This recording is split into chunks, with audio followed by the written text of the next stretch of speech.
संघ के संस्थापक डॉक्टर हेडगेवार ने अपने देहांत से पूर्व जिनके समर्थ कंधों पर संघ का कार्यभार सौंपा, वे थे श्री माधवराव सदाशिवराव गोलवलकर, जिन्हें हम सब प्रेम से श्री गुरुजी कहकर पुकारते हैं। गुरुजी का जन्म 19 फरवरी 1906 को नागपुर में अपने मामा के घर हुआ था। उनके पिता श्री सदाशिवराव गोलवलकर उन दिनों नागपुर से 70 किलोमीटर दूर रामटेक में अध्यापक थे। उन्हें बचपन में सब प्रेम से माधव कहते थे। माधव बचपन से ही अत्यधिक मेधावी छात्र थे।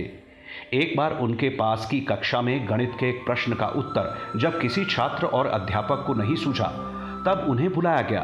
उन्होंने आसानी से वो प्रश्न हल कर दिया। उच्च शिक्षा के लिए काशी जाने पर उनका संपर्क संघ से हुआ। वे नियमित रूप से शाखा जाने लगे। जब डॉक्टर हेडगेवार काशी आए तो उनसे वार्तालाप के बाद गुरुजी का संघ के प्रति विश्वास और दृढ़ हो गया। एमएससी करने के बाद वे शोध कार्य के लिए मद्रास गए, लेकिन वहां का मौसम अनुकूल न आने के कारण वे काशी विश्वविद्यालय में ही प्राध्यापक बन गए।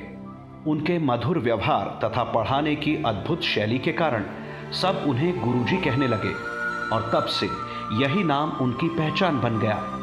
काशी हिंदू विश्वविद्यालय के संस्थापक मालवीय जी भी उनसे बहुत प्रेम करते थे। कुछ समय काशी रहकर वे नागपुर आ गए और कानून की परीक्षा उत्तीर्ण की। उन दिनों उनका संपर्क रामकृष्ण मिशन से भी हुआ और वे एक दिन चुपचाप बंगाल के सारगाछी आश्रम चले गए। वहां उन्होंने स्वामी विवेकानंद के गुरु भाई स्वामी अखंडानंद जी से दीक्षा ली। स्वामी जी के देहांत के बाद वे नागपुर लौट आए और पूरी शक्ति से संघ कार्य में लग गए। उनकी योग्यता देखकर डॉक्टर हेडगेवार ने उन्हें 1939 में सर कार्यवाह का दायित्व दिया। अब पूरे देश में उनका प्रवास होने लगा। 21 जून 1940 को डॉक्टर हेडगेवार के देह त्यागने के बाद श्री गुरुजी सरसंघ चालक बने। उन्होंने संघ कार्य को गति देने के लिए अपनी पूरी शक्ति झोंक दी। 1947 में भारत आजाद हुआ, पर विभाजन का दंश भी झेलना पड़ा। 1948 में गांधी जी की हत्या का झूठा आरोप लगाकर संघ पर प्रतिबंध लगा दिया गया। श्री गुरुजी को जेल में डाल दिया गया। बाद में सारे आरोप झूठे साबित हुए और गुरुजी को रिहा कर दिया गया।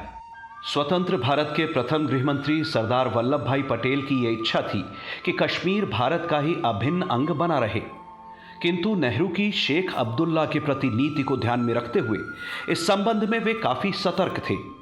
कश्मीर में पाकिस्तान के कुटिल कार्रवाइयों की उन्हें पूरी जानकारी थी। इसी चिंता में सरदार पटेल को अकस्मात एक योजना सूझी।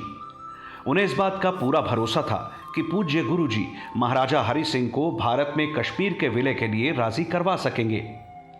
सरदार पटेल ने गुरुजी को ही योग्यतम पात्र समझा जो महाराजा को समझा सकने में समर्थ होते।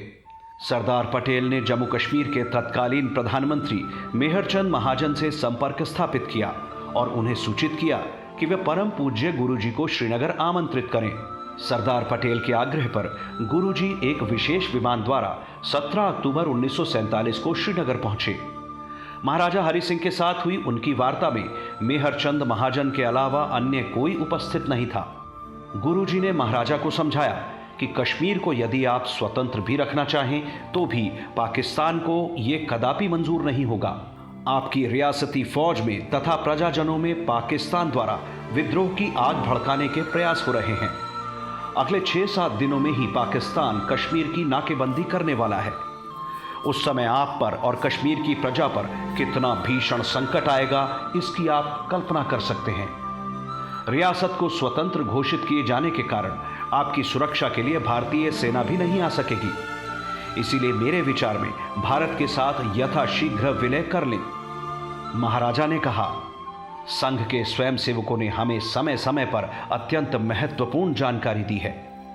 पहले तो उन खबरों पर हमें विश्वास नहीं हुआ, लेकिन अब उन खबरों की सत्यता के बारे में हम पूर्णतया विश्वस्त हैं। पाकिस्तानी सेना की हलचलों की जानकारी देने में संघ के स्वयंसेवकों ने जो साहस का परिचय दिया है, उसकी जितनी प्रशंसा की जाए कम ही होगी। हम भारत में कश्मीर के विलय के लिए तैयार हैं। गुरुजी 19 अक्टूबर 1947 को विशेष विमान से दिल्ली लौटे और महाराजा हरि सिंह के साथ हुई वार्ता से सरदार पटेल को अवगत कराया।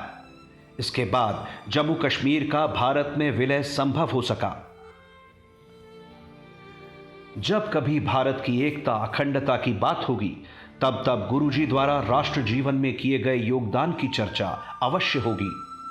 चाहे स्वतंत्रता के बाद कश्मीर विलय हो या फिर अन्य कोई महत्वपूर्ण प्रकरण, गुरुजी अपने उद्बोधनों में प्रायः कहा करते थे कि यदि देश के मात्र 3% लोग भी समर्पित होकर देश की सेवा करें तो देश की बहुत सी समस्याएं स्वतः समाप्त हो जाएंगी।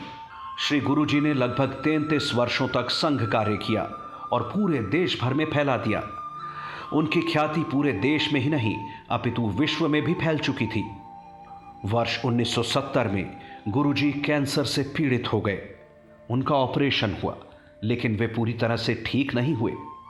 इसके बाद भी वे लगातार प्रवास करते रहे और संघ कार्य में लगे रहे। श्री गुरुजी ने 5 जून 1973 को रात्रि में शरीर छोड़ दिया।